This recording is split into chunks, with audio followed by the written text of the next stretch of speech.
Good evening, everyone. I would like to call this regularly scheduled Governing Council Board meeting to order at 5:33 this fine Tuesday evening.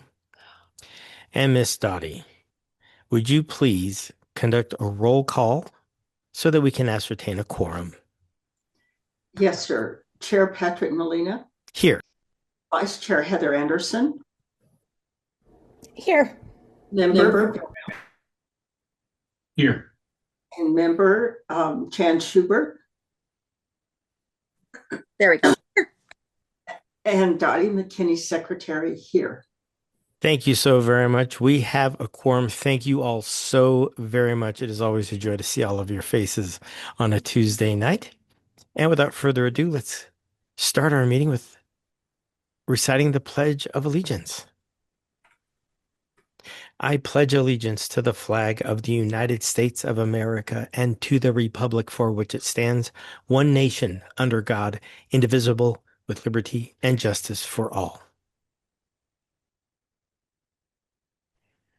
All right. I see in our attendees everybody that we normally see, including the lovely and talented Jenny Hathaway. I'd like to open up the agenda for public comment regarding any item on the agenda. If you would like to do so, please raise your hand in the attendees gallery and we will promote you to panelist.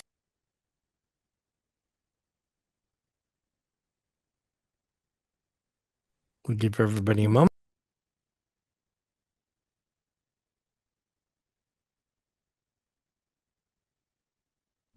All right, seeing no hands raised, we will close our public comment section regarding any item on the agenda at this time. And we'll move right into the approval of this evening's agenda.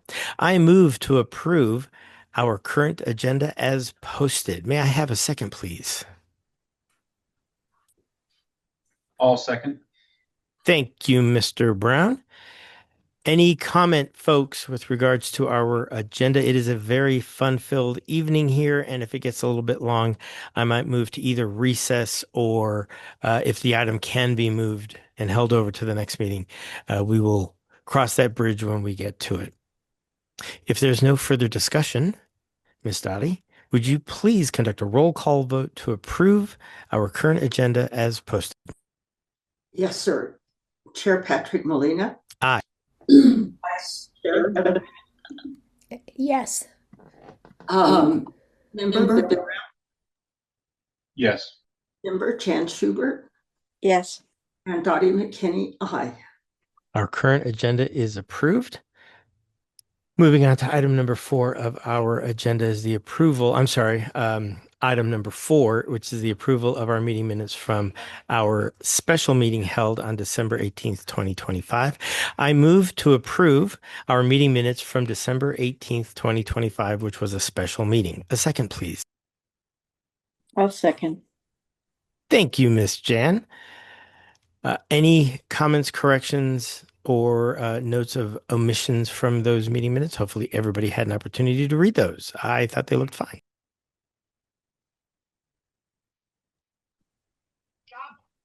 All right, with no further discussion, Miss Dottie, would you please conduct a roll call vote to approve our meeting minutes from our special meeting conducted on December 18th, 2025? Yes, sir. Chair Patrick Molina. Chair Patrick Molina. Aye. Hello? Yeah, okay. Okay. Vice Chair Heather Anderson. Yes. No. Aye. And Member Chan Schubert Aye. and Dottie McKinney, aye. Thank you all so very, very much. And we move into a favorite of mine, and that is section number 5 of our agenda, the learning celebration. And Mr. Colander, I believe you would be the person to introduce our presenter. I hand it over to you, sir. Thank you so much, Chairman Lane. So very happy if we could promote Barbie Murphy to the panel. She is here to do learning celebration. So Barbie Murphy began with us as science teacher and has since become our academic coach. And Something that was stand out to us this year is the work she's done so far as part of our MLSS system. So for board members, that's the multi-layered systems of support. It is a state mandated system that the school must put in place.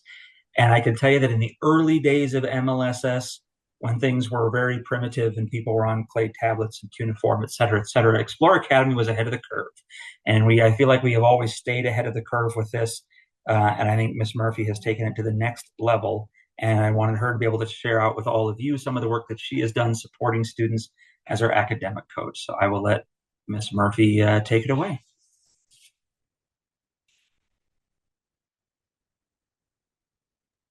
Sorry, Miss Murphy, you're muted. I thought I hit it. Apparently, I didn't. I apologize for presenting from my truck. My family's inside cooking dinner. So I do have let's see, a screen share to do. And I'm sure you guys have heard about the MLSS before, the multi-layered system of supports. So one of the things that I dove into when I took on this position was looking at the background of what the school has already done. And I found it to be really interesting because when I worked for the PED, I actually worked with them when we went from RTI, response to intervention, to the multi-layered system of supports. And they felt we needed to be different and call it layers instead of call it tiers. I don't know if you guys would like a link to this so you can look at yourselves, or if you can see it on the screen decently. I can do either. It's a little small, It at least is a on my little screen. small. Okay, let me go ahead and get you a link, and I'll put it in the chat real quick, because then you can see it live. Okay, we got a link. There we go. Okay, I'm gonna make sure everybody can see it. And let's see, where's my chat? Not used to using Zoom, so I apologize. Let's see.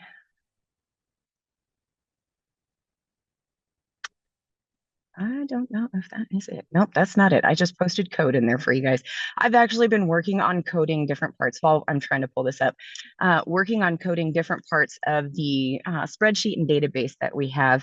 And we have such a wealth of information from so many different varieties and sources within our school. So I have been trying to find a way to actually put all that together in what could be deemed like it's not letting me copy the link. I'm not going to fight with it right now. Putting things together in such a way that it can be better accessible to people and that it can become a tool, because we talk about doing the data-driven instruction. And when it comes to that, I think a lot of our teachers don't know what to do with the plethora of information that we have. So I have been working really hard to take the skeleton and the framework that Candace Lemons had started and put together and build it out just a little bit more. And as you can see from my lovely little screen here, there's a lot of different components. Things that we're working on are in structured flex. We're working on keeping the EAs up to date with their training and tutoring and how they can support the students. They have daily trackers so that they can track the students that are on the MLSS, whether or not they have a 504, if they're receiving tutoring from our near peers. And they report all of that information back out to me, and they themselves are helping to support and tutor the students as well. We also collect the comments, what do we call it now? The academic progress report, formerly known as the weekly progress report. We collect that information, and I take what looks like a very large and scary spreadsheet, and I've turned it into kind of like a snapshot or report card for teachers to be able to access. So basically they can select a specific student, select a specific date, and it populates what's going on with those classes. And I'll show you a slide of that and what that looks like here in a moment. Everything that we do with regards to the MLSS has to do with data that we need to collect on students for the SAT process. So I work very closely with Marilyn Yorinda and provide that information. I've done some training with the staff with regards to how the SAT and the MLSS blend together, and they've been very receptive to it because I showed them the documentation that the state wants us to do and the kind of forms and information that they have. And I swear you could have heard a pin drop in the flex room because they were just stunned at the amount of information that's required. So I had gone through what the state required, went through all of our different levels and pieces of information and pulled it together and realized what we're doing with our weekly progress reports, what we're doing with structured flex, what we're doing with our Friday interventions, all feeds into what the state wants to see. So it's really easy to now pull that information and report out on specific students. I've also been working with Melissa Hernandez to get up-to-date data on the IMESA, the PSATs, the SATs, if they take ACT, those as well, and using that information to see if students are showing growth, not just within this semester or this year, but I've been able to go back and get historical data on the students to see if when they've taken things from year to year, if there's increased improvement or if they're just sitting straight, no change, which is not always a bad thing, or if there's a decline in their learning. And if there is, then that's a red flag where we start to look at, do they need to go through the SAT process and have other supports provided for them. I've also been working with Lori Adams down at the elementary school because all those fifth graders are coming up to our middle school.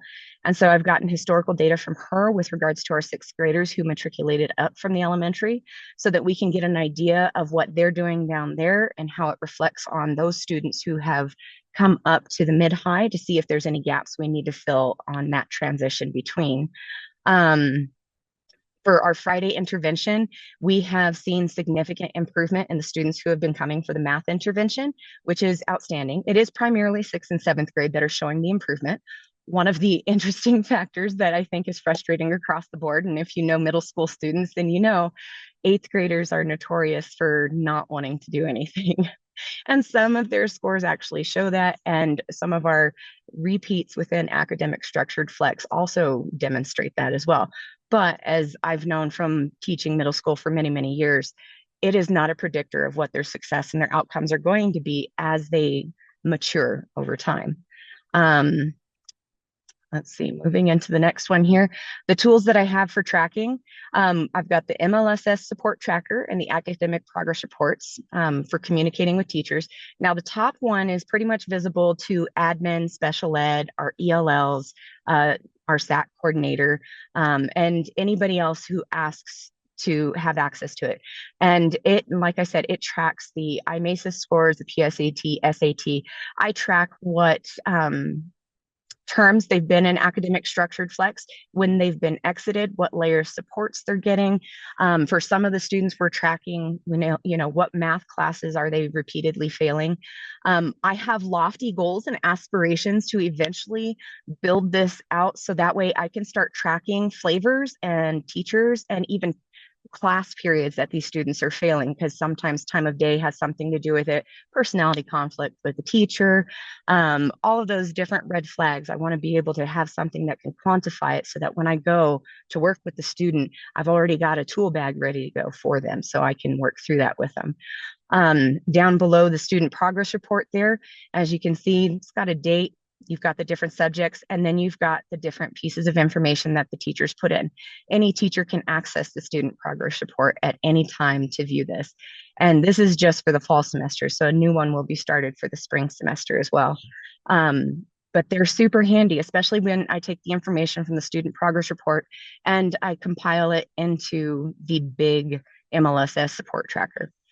Eventually, I'd like to make it so that way I can do a student progress report just like you see there, but it also includes the test scores and the other data, but in a nice, pretty format that's not overwhelming to the teachers, because we do want them to be able to utilize it a little bit more. As far as kids that have gone into academic structured flex, and I'm talking, this is just 8th through 12th grade, you can see how it has changed from term 1, our primary number there is 8th grade. And you can see term 3 and term 4, it increased, which is not unusual because we have a lot of holidays that happen between term 3 and term 4. And then when we came back from break, we saw a shift in some of the numbers and a little bit of a downward trend, which is absolutely wonderful. And from what I've been told historically, we should continue to see that downward trend for the number of students coming in. Essentially, students go into academic structured flex because they failed 2 or more classes, or if by term 3 or 4 they have failed 1 class for 3 terms in a row, and it doesn't have to be the same class each term, but if they failed 3 consecutive times, then they go into academic structured flex as well. And when they go in, I've got a pair of EAs that are consistent with them. They are working with the students. They've got all sorts of tools that they're working with them on. And on occasion, when we have enough of them, we get some near peer tutors in there to work with the students as well, because sometimes the kids respond better to other kids than they do to adults, because don't you know, they know it all. Kids don't get out of structured flex until they are passing all of their classes for the term that they are in structured flex. So there's a lot of work that they have to do. We do a lot of cheerleading and try and do a lot of motivational speaking with them, I guess you could say, but there's also a lot of one-on-one consultation or counseling, depending on how you want to put it. It's academic in nature, not the social emotional piece that we refer out to our school counselors. As far as the exit, you can see our numbers from term 3. We didn't have very many exit. Term 4 got a big improvement. And then term 5, we have seen a mass exodus compared to term 3, which I'm super proud of the kids for. And I can't wait to see that number climb a little bit more in term 6. And then let's see, for 3 or more terms in structured flex, we're seeing our 8th graders. Once again, like I had mentioned, our 8th graders, it's just a developmental piece in what they're going through at this stage in their lives. But 46.9% of our students who have been repeated, or have repeated rather, academic structured flex are 8th graders. And then we've got 20% are 9th grade, 10th grade is 18%, yeah, 9 of them, 10% of 11th grade, and 4.1% of 12th grade. So the numbers are not super high in our upper grades, but our 9th and our 8th graders, they're the ones that we have to watch out a lot for and help give them those executive functioning skills like organization, timekeeping, time management, doing agendas, the things we do as responsible adults to make sure that we get to meetings on time and get our work completed efficiently. And then I dug a little bit deeper because I wanted to know, within our school structure, we get a lot of new students in, and we often think that they're going to struggle and flounder, and that will have attrition due to that factor. So I went through and I dug in, and I've seen that out of a total of 166 high school students, so that's 8th through 12th grade, that entered into structured flex over 4 terms in the fall semester, 51 of those, so that's 30.7%, are new to Explore Academy. So that's not even all the ones that are sticking around in academic structured flex. Okay, out of our 86 repeat students from 8th through 12th grade, 31 of them are new to Explore Academy. The rest have been there for a year or more, so there are veterans.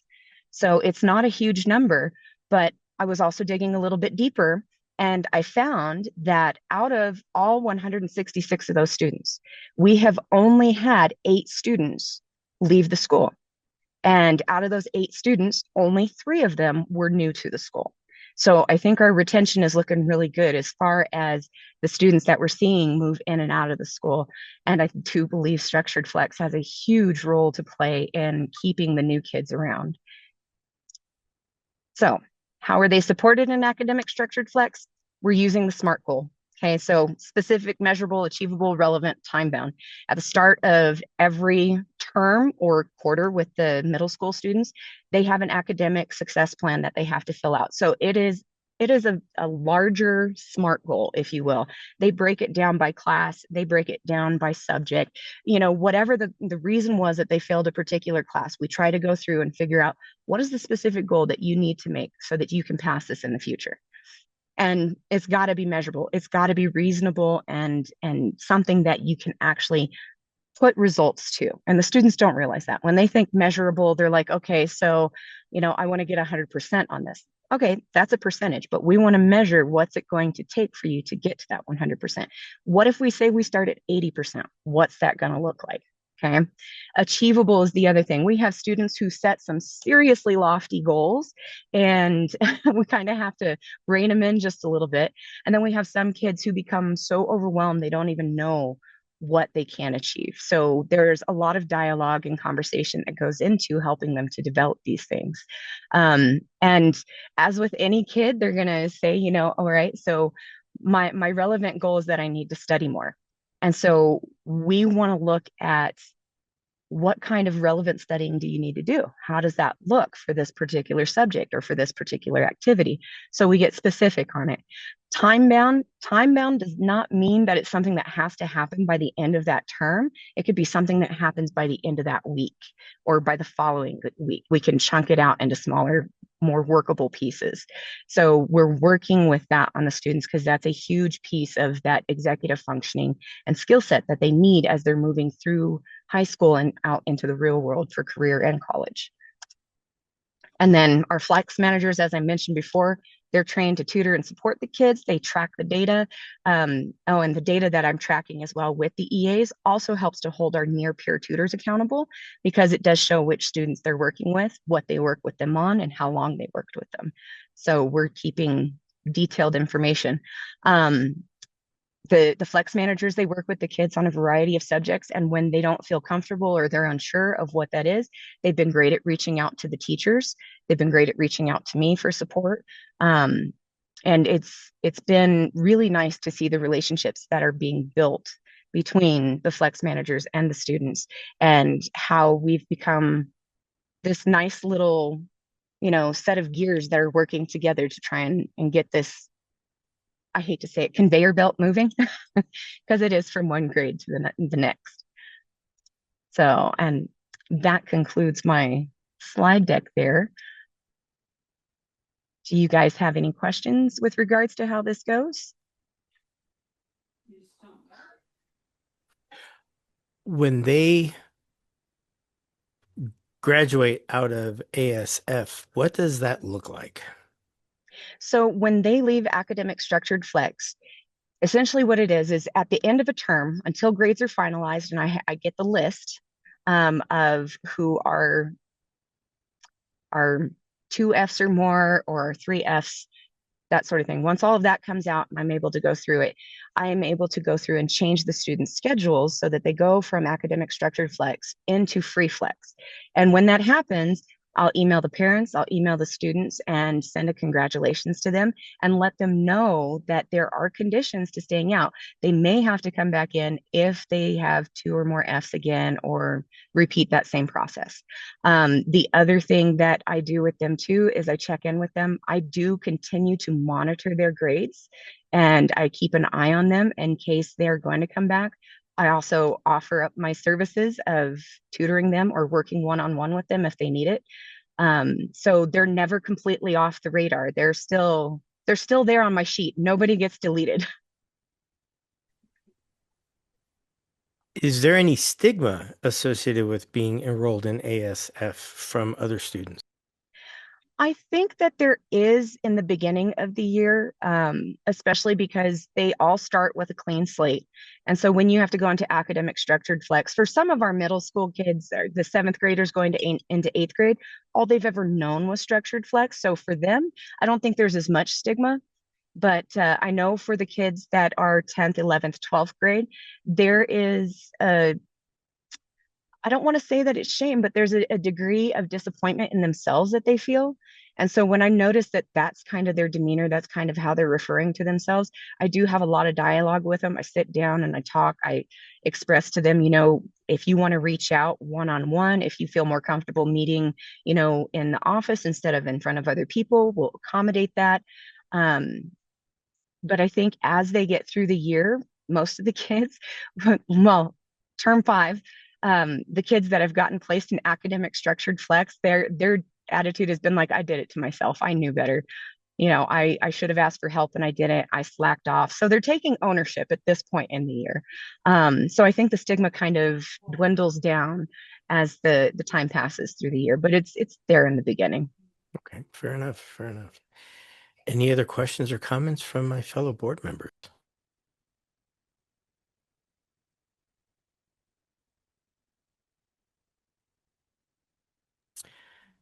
Well, I think this is another element that speaks to why we are a spotlight school academically is it's not just about the grade, which is important, but it's not about just the grade. It's about their success after high school. And when I taught at the college level, I said, this sounds very harsh, but I would tell my students, I don't care about your grade and I don't care about you being a great student. What I do care about is you being competitive in the marketplace with me, because I taught business students. I said, my goal is to make you competitive with me and the folks who are out there already. I don't really care about you being a great student. I do care about you being competitive in the marketplace and that your degree stands for something other than I was patient enough to sit in a classroom for 4 years. So, and it sounds like it's very similar. You don't use that same vocabulary, obviously, but it's very similar. We want you to be a great student, but it's more important that we want you to be solid when you leave Explorer Academy. When you graduate, you are ready for whatever it is you want to tackle. And that means so much to me. So thank you so very much, Barbie. Absolutely. Yes. Thank you. And Chairman Lena, if that's okay, I know Mr. Branch he was trying to get logged in before Miss Murphy started. He was wanting to introduce her because he had a few words Oh, he'd like to share. If that's okay to jump him up to the panel, please. Karen, you could just kind of maybe share some closing thoughts about it. Is that phone number that we see? The That is the phone number that you 450? Okay. Yeah, And please. Let's let me just rename him before I share that on the screen. Rename the phone number to Mr. Branch. And um, we've had several folks today having trouble signing in because I think Zoom has changed something on the login. And yeah. um, so I apologize for that. We'll troubleshoot that after this meeting. But I think Zoom wants you to create an account even though they're free. We'll fix that. But Mr. Branch, you are now on the panel, but you'll have to unmute yourself. I do think you need to press star 6 7 on the phone to I'm sorry. unmute, or star 6. I know 6 7. I know. I'm Yeah. But I sorry, it's think the that middle is it. schoolers. Oh my gosh. Um, there he is. Is So that, can you hear me? Yes, sir. we can, Mr. Branch. Thank you. Okay. I apologize. I've been trying to log on for 30 minutes now, so I do apologize. I just wanted to just hearing the end of Barb's thing. I just want everybody to know how lucky we are to have her in academic coach's position, because she has brought a lot of new things and forms to the table, which allow us to do a lot of good things in making sure that our students are successful academically at that school. And so a lot of processes have changed due to her work, not only with the forms, but with our students. So I am very pleased with the efforts and all that she does for our school. So I just wanted to get that out. So thank you. Thank you, Mr. Branch. That means a ton. And I'm sure Barbie's going to have a wonderful dinner after this because it's always nice to hear your principal say nice things about you in a public forum. And I absolutely agree. Although this is the first time I'm seeing this data without names, thank goodness. But what's amazing to me is the different facets that you apply to each student. It's not a one and done or a one solution fits all. It really is customized to each student for whatever their barrier is, especially if it's attitude, right? Eighth graders, man, you couldn't pay me enough to go back and be in middle school. There's no amount of money. I would live under a bridge before you made me go and go back to middle school. Uh, so the energy that must take for that number of students is remarkable. And I know you don't do it alone, but you've got to coordinate all of that. And I think it's absolutely remarkable. And again, a testament as to why we are a spotlight school. I think it has a lot to do with these very specific, intentional programs for these students to get healthy academically, and most importantly, to be successful in whatever path they want to follow when they graduate from Explore Academy. So again, thank you very much, and thank you, Mr. Branch. That's awesome. Any final comments from any board members or Mr. Colander? My only final comment would be I'm going to put some more pressure on Barbie Murphy Oh, good. because she's in her truck. So right now, the worst case scenario is she has to hop out of the truck, and she'll cool off. But I think some of this information would be fantastic for the CSD to see as part of their visit. And I know right now, Principal Branch is putting together his folder. We always have a folder that we give to the charter school division when they show up, one half of which is K-5 information, data testing, things like that, and the other half is 612.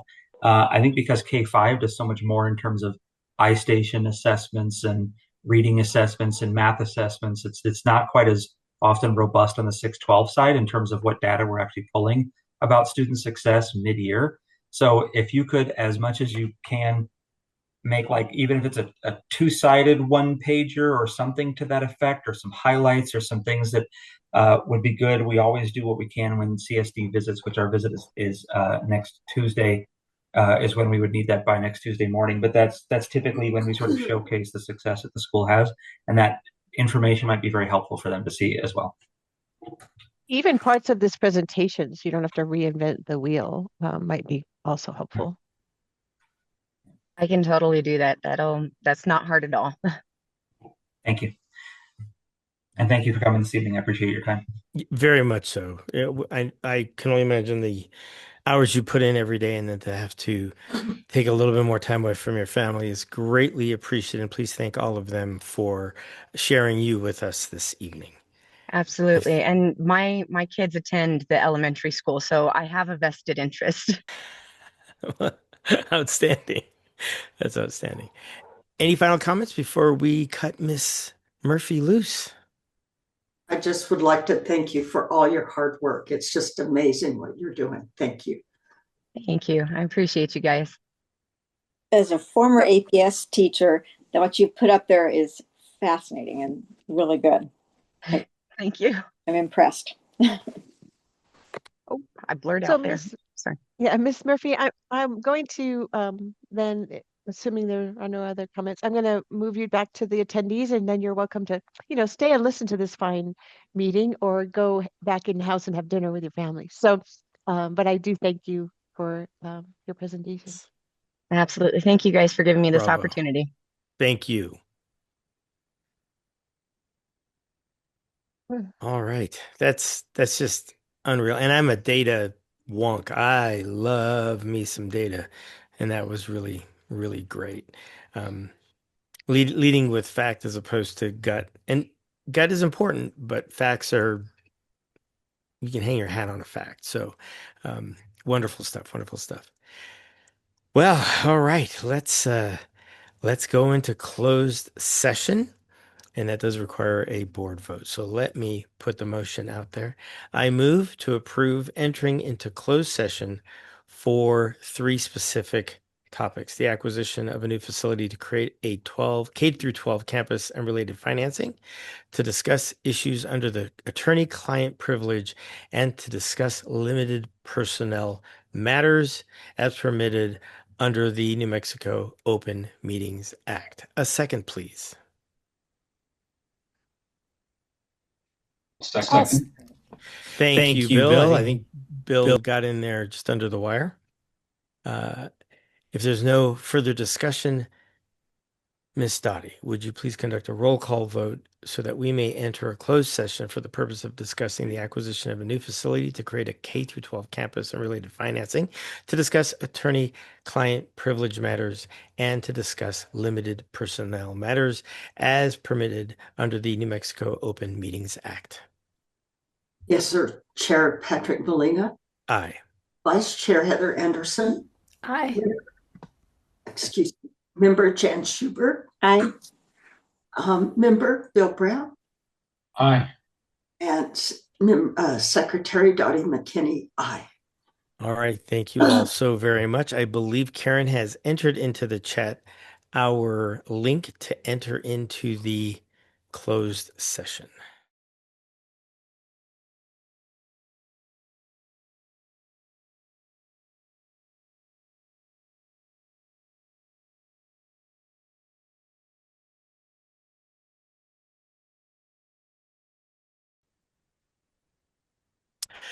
Thank you all. I move to close our closed session for the purpose of discussing the acquisition of a new facility to create a K through 12 campus and related financing, attorney-client privilege conversations, and to discuss limited personnel matters. A second, please.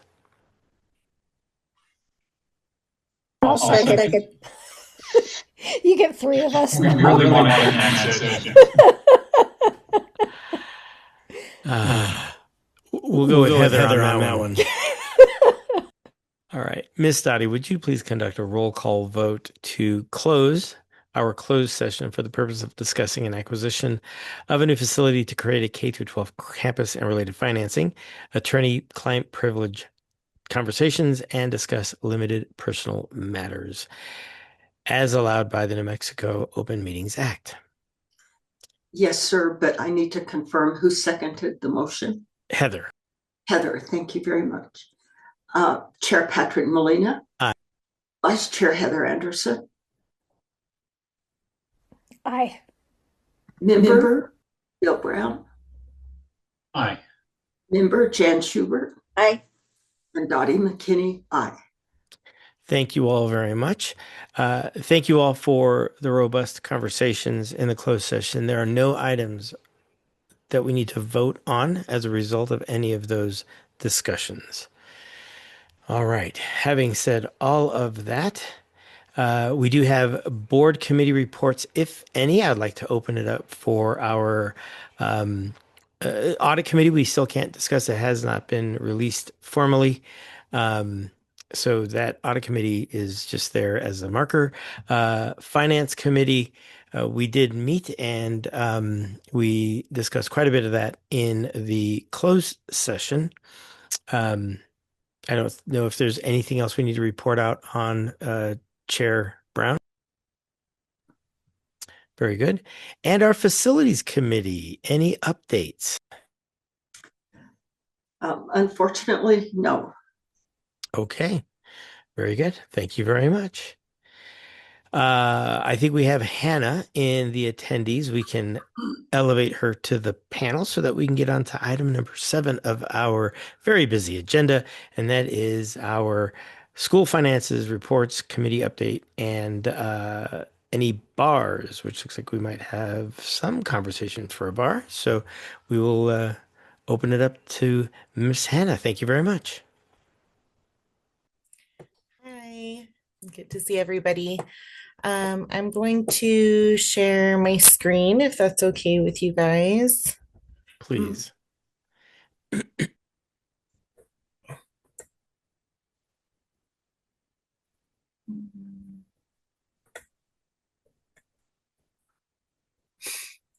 Okay. So I do have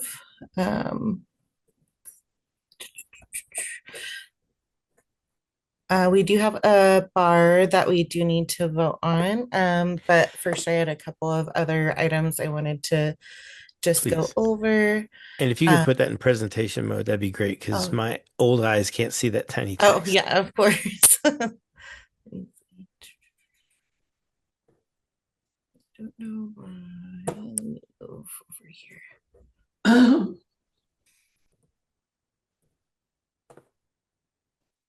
Okay.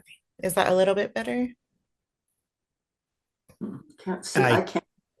It's still a little tough to see. It's much better, but maybe you could zoom in on your screen a little bit. But yes, that is presentation mode. It is much better, but still kind of a lot of text. So, but you're going to go over it, you know? Right. Mm-hmm. Okay. That looks good. Okay. So we did get a new award. So I wanted to let you guys know about that for revenues for 31,200. We also are going to be for revenues doing some future maintenance bars that will be completed after the audit and to make sure that we can create an accurate budget. For expenditures, we have done a spending freeze And we were still receiving new purchase requisitions for the year, which was drastically changing the budget and hindering making that budget accurate. But after the WeHo group left, we did declare a spending freeze. And we were making some changes to make sure that that happened, which we went over at the financial committee meeting. For the bar, we do have a bar number 557-000-2526-0010B IB to go over and vote on, and that is regarding the lease assistance awards letters that we received. So that was both for the Goulton and the Masthead campus. So we will need to vote on those. And for vendor procurement, I also just wanted to give you guys an update that we do have some procurement monitoring. So Amazon currently is at 61,000. Chicago title companies right below the kind of cap, Sunbelt Staffing and ABC WUA. So I'm just keeping a close eye on those to make sure they don't go over the 60,000. And then Hannah, the oh, yeah. ABCWUA, that's the water, right? I'm not 100% sure what that is for, but I can do some more digging into that to Yeah. see exactly what that's for. I think that's the Albuquerque Bernalillo County Water Use Authority, Water Utility Authority. Okay. So yeah, that Okay, one so we I won't think have is to worry exempt. about that one then. But the other three are an issue. Okay, perfect. Chair Molina, may I? Of course.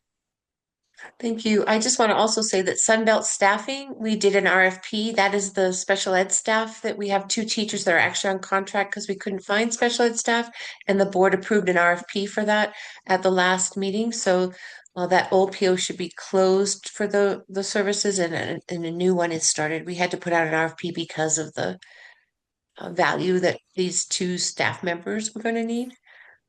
And the Amazon one, I thought that we were gonna use, We correct that. can, for future purchases, we can use CES for those. But the 61,000 that's currently been spent that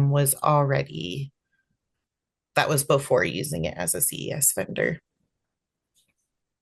Sure, and again, those were for separate categories, so we can divvy that out, but just wanted to clarify those two. Mhm. And I am verifying that with the auditor because from what I understand and have always been trained on is it's by vendor, not by category. So I'm just waiting for her to get back to me on that. And then for projected budget balance with the 40-day adjustment for 11,000, it's negative 764,548. For 31,600, negative, which is the HB 33, it's negative 50,756. And for 31,701, negative 49,025. And those have asterisks next to them because I've already built those into what is in that negative 11,000 number. So that's the 764,548 is including those because we're going to have to move things into 11,000 since we're over for the HB 33 and the SB 9.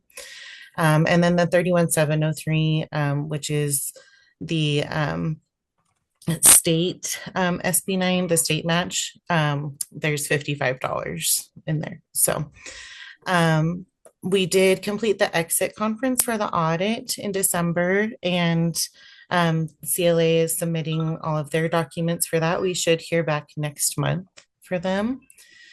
And then all the reporting deadlines, we've completed everything thus far, but upcoming, we're going to have the IRS reporting. So W-2s, 1099s, quarterly HB 33 and SB 9. And then so far for our membership financial reporting at 80-day, they were at 1385 last year. and 120-day 1341. And great news is they've brought it to 1418 for 40-day this year. So membership is going up. And then in this checklist, I also had put some links for the bank accounts and different reporting. So if you'd like, I can, whichever ones you'd like to see, I can click on those, or I'm not sure which ones you want to see in particular, but the bank account reconciliation has been completed. I was able to reconcile it completely to a zero balance. There was a journal entry due to an ACH that was done while the vehicle group was on, and it was an ACH that had been posted on 10/30, but it was returned to the bank on November 3rd. And then it was reissued by the vehicle group on 12/1. And so there was a journal entry for that because it had to match the journal entry they had done for the previous one. And then the bank statement, I've linked the bank statement for the month, the balance So sheet. Hannah, Oh, customarily, our business office goes over all, they bring them up on the screen and go over all of those with us. okay, perfect. So let's see here. Oh, getting in the way. Let's see. Okay, so we have the bank account reconciliation report, which is quite lengthy, You're going to but have to zoom in quite a bit more.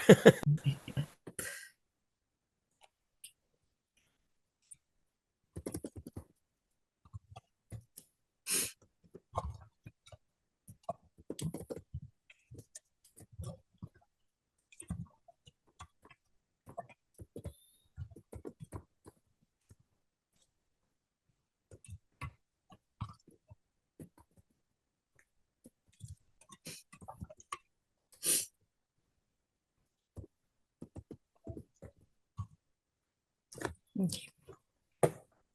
So this is that last page where it's showing the reconciliation and that it's down to the zero account.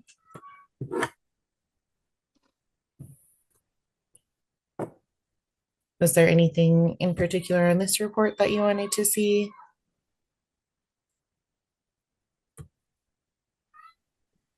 Nope, it's just, like I said, customarily, the business office goes over all of this and explains what it is we're looking at. Sure. So in this report, the reconciliation report in APTA, I go line by line in the bank statement with the bank and then compared to what's entered into APTA, and then make sure that every credit has been posted, every debit has been posted. And so APTA is matching exactly what the bank account is matching. So those two are completely reconciled, which is where this zero balance comes in. Okay. So zero is a good thing. Yes. Zero Yeah. is So always a good thing. zero means like there's no outstanding credits or outstanding debits that weren't accounted for in the after report or on the bank account. And then in the bank statement, so here it shows the beginning balance of the report and then total credits and total debits. And then here we have the ending balance. And these were all the deposits that were posted. Most of these ones from the school were from their snack shack. And then there was some reimbursement checks that we got as well. And then it has some more just details for all the bank credits. The snack shack also uses like a credit card payment. So all of these merch payout, like link ones right here, are for Snack Shack, or if they were buying anything from the like the uniforms or the shop for the school. And then I am looking into why the USDA reimbursements are so far behind because that seems excessively behind. I mean, the government is usually a little bit behind, but we just received the October one in December. And then this You'll November have to payment remember is our that the government SB9. shut down in October. Right. So the federal government wouldn't have paid out at all in October. So there's no way USDA could have paid out in October or November for you. So that's why we're still seeing from FEMA that they're behind now. So Okay. Yeah. so they're So trying hopefully to that still catches play up. catch up. Right. So Yeah. so So that hopefully we that's can what's see going some on. catch up soon. Yeah. Yeah, definitely. Yeah, so that's this SB9 ACH payment right here. We got deposited, and then this is a was a request for reimbursement. So we did get some funds deposited in December, which was really, great for the school. And then this shows all of our debits. So most of these are payroll related or payroll liabilities.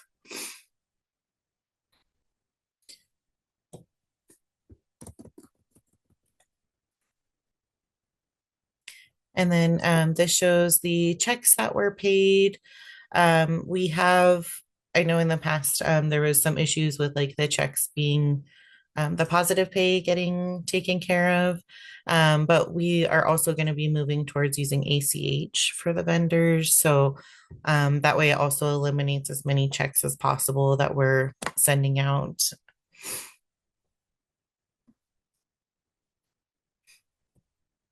And then this shows the daily ledger balance summary, and then an average of the daily ledger balance. But the ending balance, which matches what like the bank account reconciliation was, is this number right down here. Do you have any questions on that report or anything else you'd like to see on this? I can only say how happy I am that I have gone for 2 months now without hearing or seeing an email saying my check bounced. Now what do I do? Yeah, That was yeah. that was unfortunately very frequent happening around September time. And the quarterly feedback provided to the school looks like we lost a family of 4 that will be disenrolling specifically because of bounce checks for their daughter, who was one of our near peer tutors, and said this was just an absurd situation. And it damaged a lot of trust with vendors and individuals to have those checks bouncing. So that shift to ACH is an extraordinary relief. Yeah, absolutely. As a banker, I will also endorse that. I think ACH is the right way of going there. Check fraud has become so significant in my industry that it's really stupid that checks have your account number at the bottom of the page. It's ridiculous that you've handed out your account number to the world. And so I highly endorse moving away from as much checks as possible. And of course, positive pay protects you in some ways, but still it's, keeping yourself safe with the ACHs instead is a much better way of doing things. So. And then another report that we have is the balance sheet report. Let me zoom in here.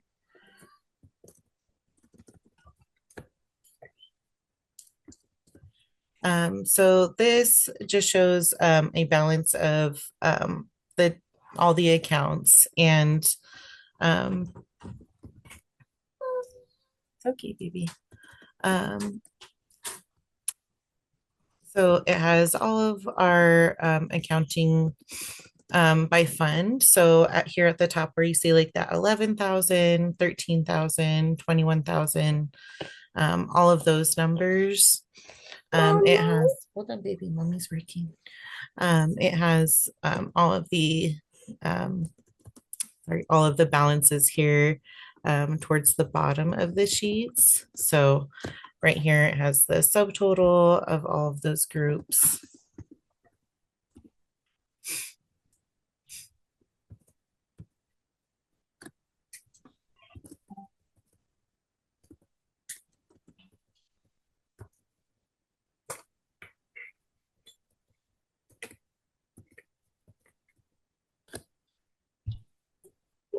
this, Oh, Mama? let's see. Mama, what's this? And I have this, hold What's on, honey. this? I have this linked in the presentation as well. Um, as well as all of the other reports too. Was there anything on this report that you had any questions about? I do. I made this appeal to the VHIL group, then to Axiom. I may have even asked the VHIL group again during the transition, but the numbers at the top, the 11,000, 13,000, 20, mean nothing to me, maybe to Oh, the other board members.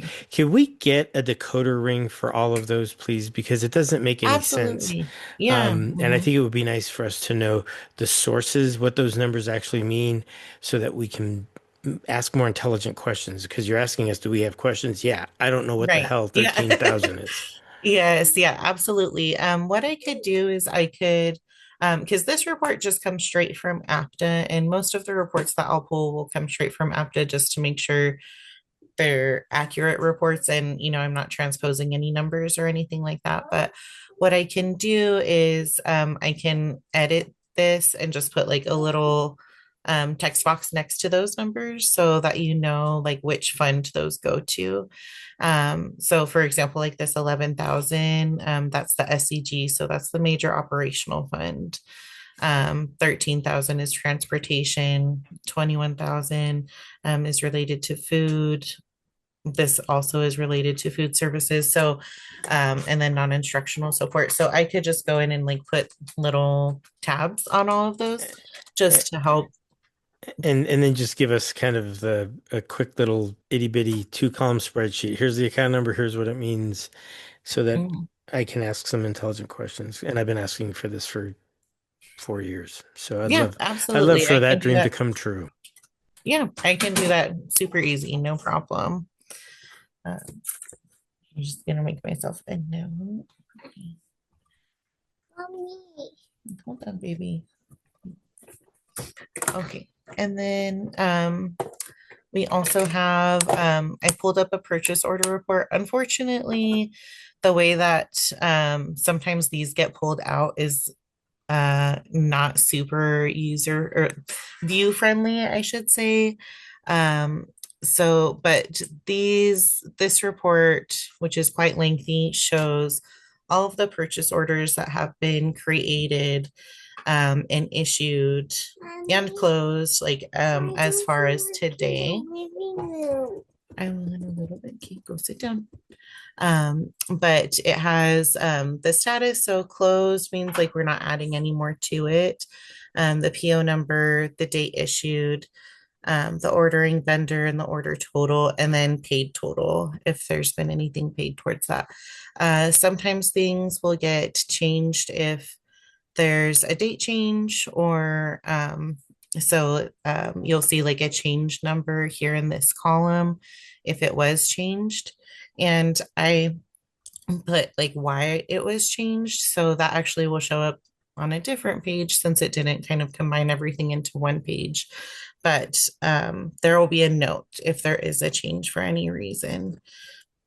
And then, like I said, like in the paid total, it will show there are some things that Jake and I paid today. So for Herrera buses. So there's, some things that on here that just recently got paid, but this is what I mean as far as it is pulling it up on multiple pages. So it's a little bit more difficult to read, but here's where you'll see the comments. So change, if there's a change for date or any reason, it'll say under the comment section why there was a change on that purchase order.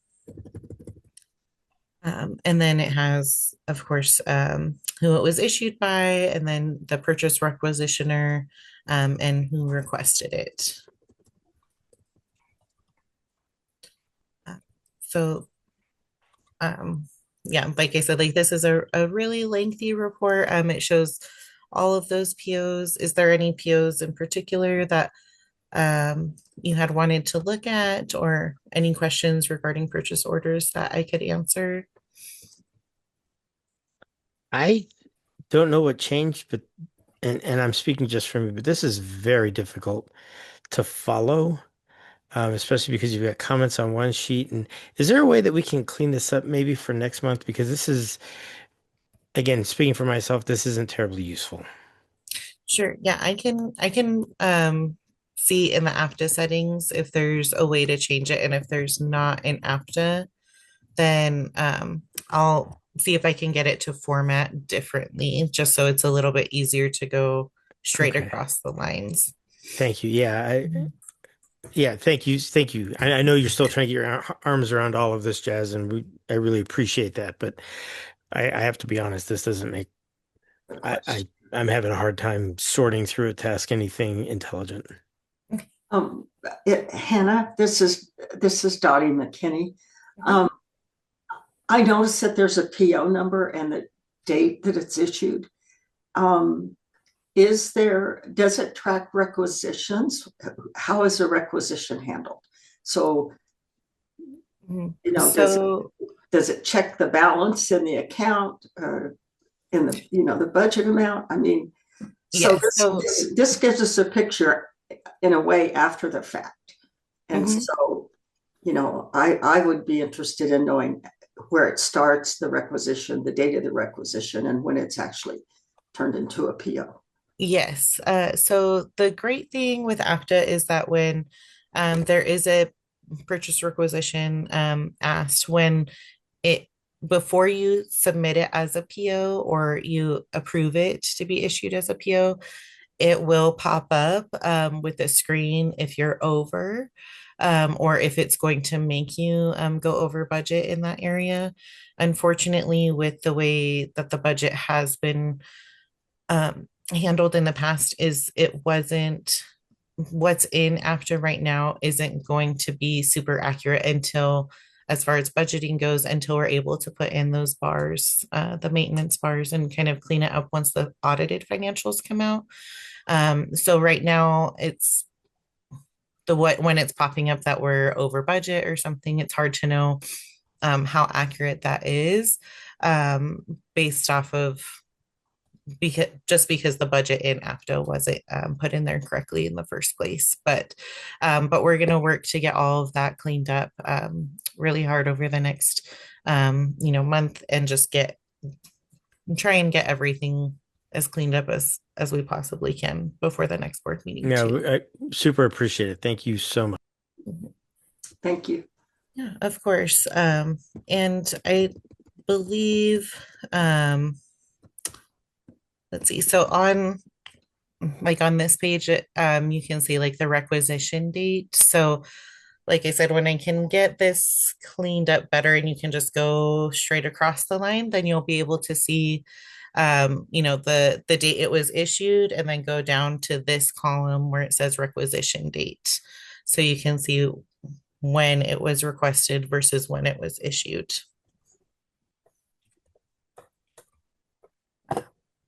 And then if it's okay with you, do you want me to scroll all the way down to the bottom of this, or would you like me to move on to the next document?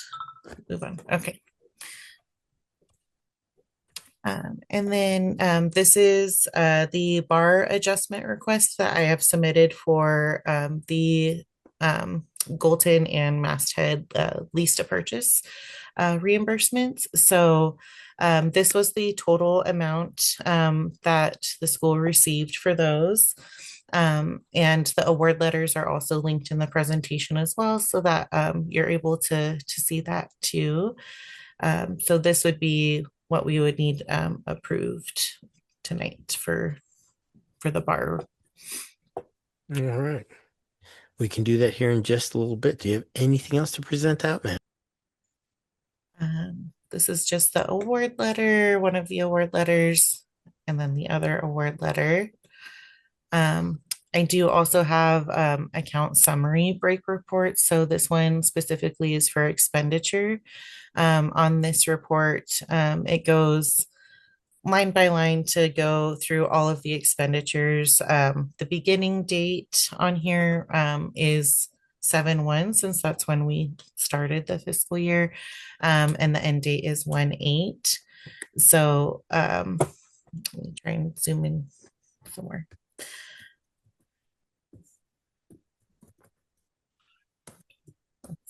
And so a lot of these, like you'll see where it has in this column, like the description. So you see a lot of the payroll type of liability payments in here, life insurance, dental, vision, disability, unemployment compensation, workers' compensation.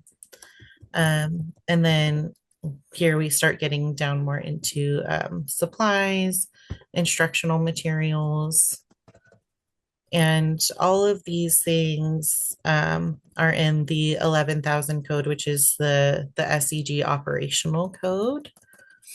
And that's the biggest one. Like you'll see the most for that because that's where essentially the funding for the school to operate comes from, which is why they code it as operational.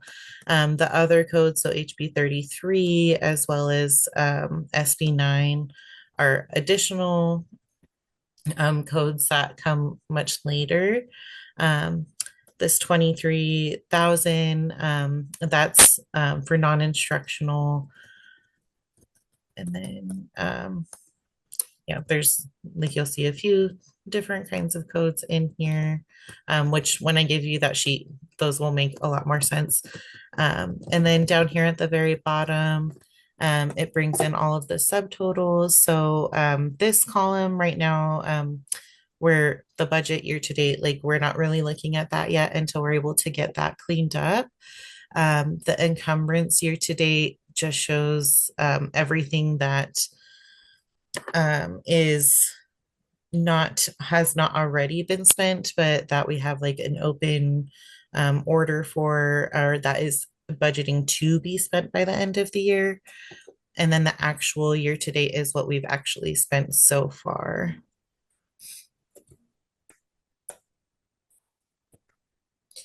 And then this report is very similar, except this goes off of revenue. So this is not an expenditure report. This is a revenue report. And you'll see similarities with the coding in here. And the goal is to have the coding match in the revenue where the expenditures are. So if something's coming out of a certain code, it should also be going back into that code. For example, the snack shack. So anytime we're spending money, we want to make sure that there's something going back in to replenish it. So this is once again the actual year to date of what's been come in so far. In APTA, they put negatives over the revenue. So that's money that has been received. It's just the way that APTA codes it. So, and then the encumbrance, there's nothing in that column on the revenues because it just gets put in as they come in. Do you have any questions about either of those? I don't have any questions at this time. Okay. And then I believe we'd already went through the bank account reconciliation report and the balance sheet. So that was what I had for you guys. In the future, I'm also going to be working on, I've started it, but it's not completed yet, but an RFR tracker. So it'll be like a graphic that you'll be able to see so you can see how close we are to have used all of our requests for reimbursements and how timely they're getting processed as well.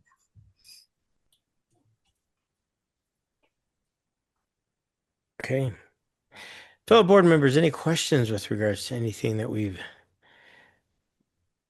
taken a peek at?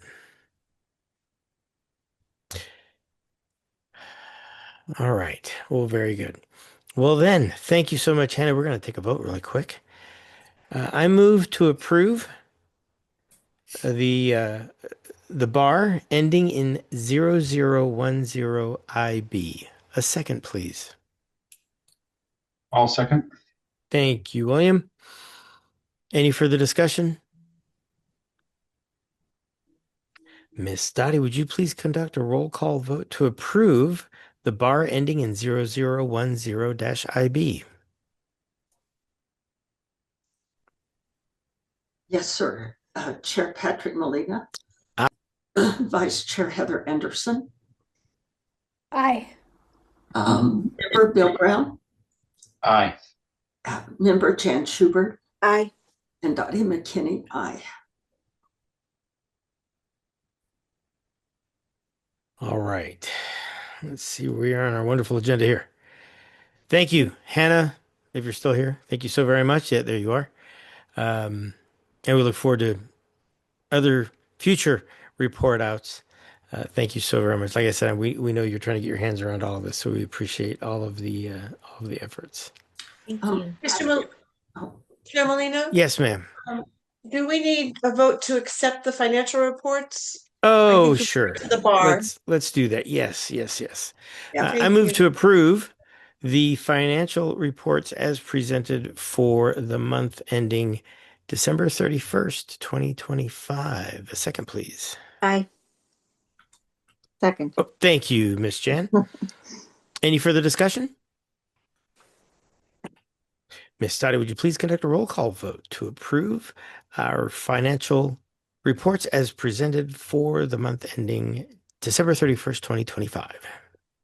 Yes, sir. Chair Patrick Molina. Aye. Vice Chair Heather Anderson. Aye. Member Bill Brown. Aye. Member Chad Schubert. Aye. And Dottie McKinney, aye. All right. Thank you all so very much.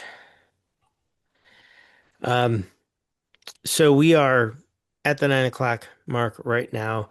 We have just a few things left, but it is already so late. Um,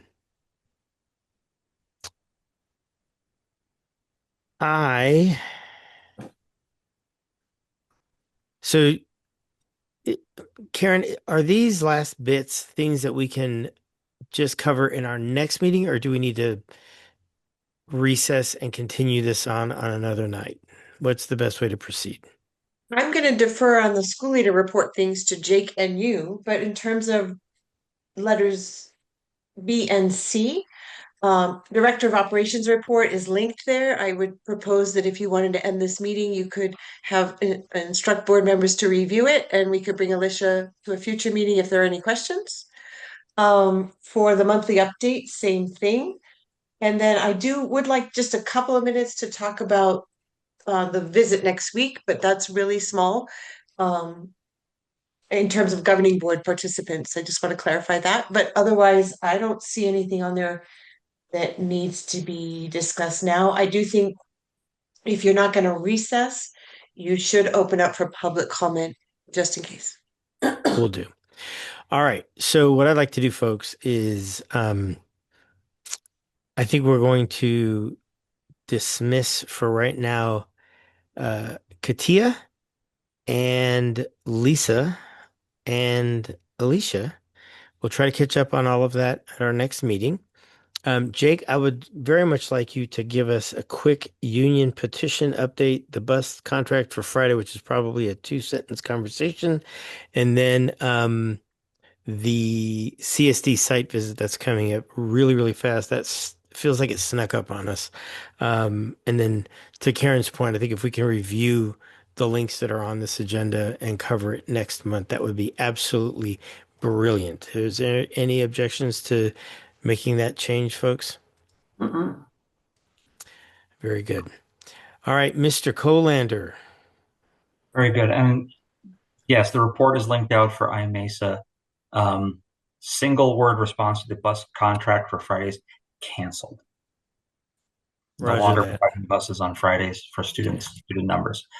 The union petition I'll mention, but I also think probably for whomever is in the audience, just in case, I'm going to guess that I know Katia set some things up for marketing, but we are 2 months away from the lottery. And so if we're telling her essentially continue working on the no cost plan for marketing, I just want a thumbs up that is the preference, so that she at least knows the direction she needs to take right now. I think that sounds prudent for the short term based on all of our other financial conversations and situation that we're in. Okay, I know she had a plan in place, and I know she sat here waiting to present those to you guys, but we'll have to push it just for time's sake. The union, but we're eager to hear it. We're eager to. Yeah, absolutely. The union petition, we received a petition for the staff to unionize. That has added, if you want to talk about layers of challenge that we're facing right now, that adds one, which is the reception of a petition for a collective bargaining agreement at the campus. And the only challenge it provides, essentially, it puts everything on lock relevant to teachers, EAs, and gifted coordinators, which are the three groups that are protected under the collective bargaining agreement. We have a labor attorney for the school to make sure that we are guided appropriately through that process, because we want to make sure that we absolutely protect the rights of any of our staff and our faculty, and that we as a school do not make any missteps in leadership that needs to have an eye on it relevant to the petition and bargaining process. It was submitted. We have submitted what we needed back to them, which is essentially a staff list with contact information so they can validate the petition. We're waiting on that process. I spoke to the labor attorney today, and she said we just need to kind of wait for things. The biggest question that I had is what happens if we end up in, as you know, as many of you know, we start about in February, March, putting our calendar ready for next year. And absolutely, there will be a conversation about 4-day versus 5-day. We're waiting for information from the state on budget decisions around those things. And I just asked the question, I know we're in stasis. We need to see how the petition resolves. What if we are in still that same state and we're talking about next school year? How much will that hold us up? And I was guaranteed that it won't hold us up. There are ways that we can continue moving forward and honor the petition and all of that we need to do. So I just wanted the board to be aware that has also, like, I think our teachers are fantastic. The EAs, gifted coordinators, they're all fantastic. And I know that the publicly voted on RIF plan that was passed back in November didn't touch them anyway. But regardless, I just wanted the board to be aware that petition was filed and that we're working through that process now. Thank you very much. Well done.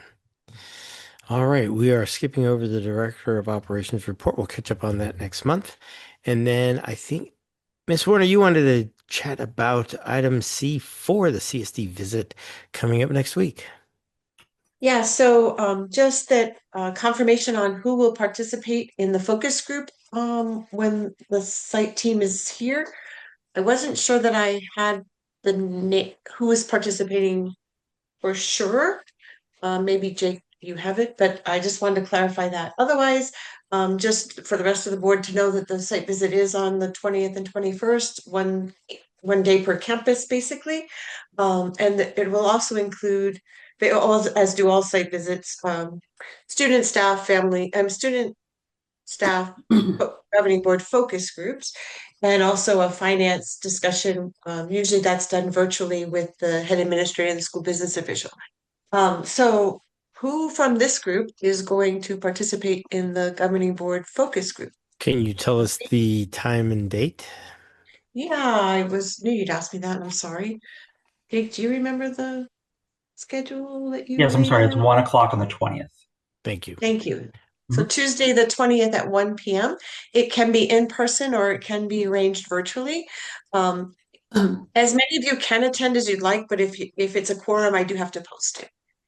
Oh, I can attend unless someone else wants to be there to avoid a quorum. I'm not saying you don't, that's your decision, but Sure. board members, we just need to know who we're tagging or making sure show up, whichever, for Tuesday at 1 o'clock. I can be there. Okay. All right. Anyone else? Tuesday, the 20th at 1 o'clock at Masthead or Galton? That would be at Masthead if you come in Masthead. person. Okay. I'll be out of town, so I can't do it. All righty. William? You're on. I've got to check my work schedule on that. If you need me, I can probably be there, but I got to check my work schedule. All right. And so go ahead and sign me up. If Bill wants to be there, then I can pull out just to avoid the quorum piece, because I've been to a few of these already. So I will be Bill's fill-in if he's unable to attend. Okay, thank you. And you don't need to vote on this or anything. I just wanted to know who Perfect. we needed to tag in. So Wonderful. Bill and Dottie or with Patrick as alternate is what I'm understanding. Got it. And if Patrick, you really want to go, I won't go. It's up to you. Oh, no, no. I love it No? when you attend. That's Okay, fantastic. great. Fantastic.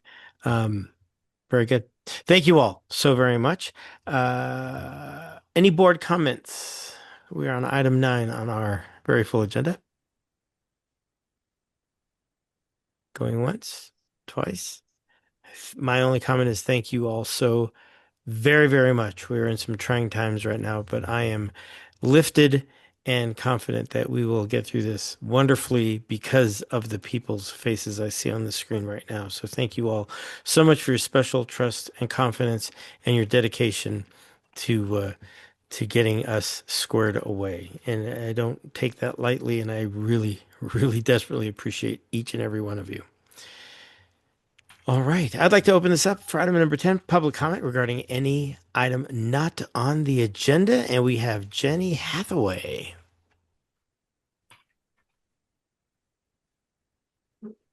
Oops, I clicked the wrong thing. I think we want to promote it to the panel. Sorry. Give me a second here. Fix that.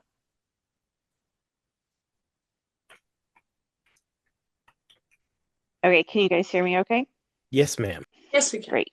I just wanted to make a comment about the challenge of getting the videos posted in a timely manner. As of now, the videos, or at least as of the start of this meeting, the videos for both of the December meetings were not posted.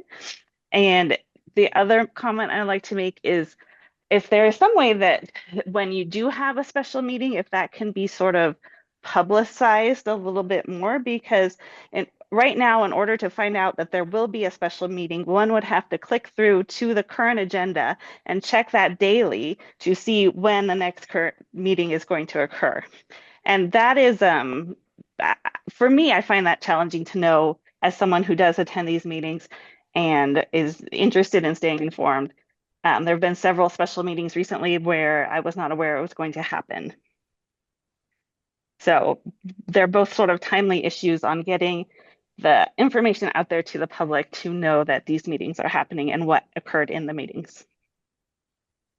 And I think that's the end of my comment. Thanks. Thank you so much, Jenny. We appreciate it. Any other comments? All right. I see no one in the attendees with a hand raised, so we will move toward adjournment. I will adjourn this meeting at 9:12. Our next regularly scheduled meeting is for Tuesday, February 10th, 2026, 5:30 via this forum. Again, thank you all so very, very much. Enjoy what's left of this evening, and we will chat soon. Thank you.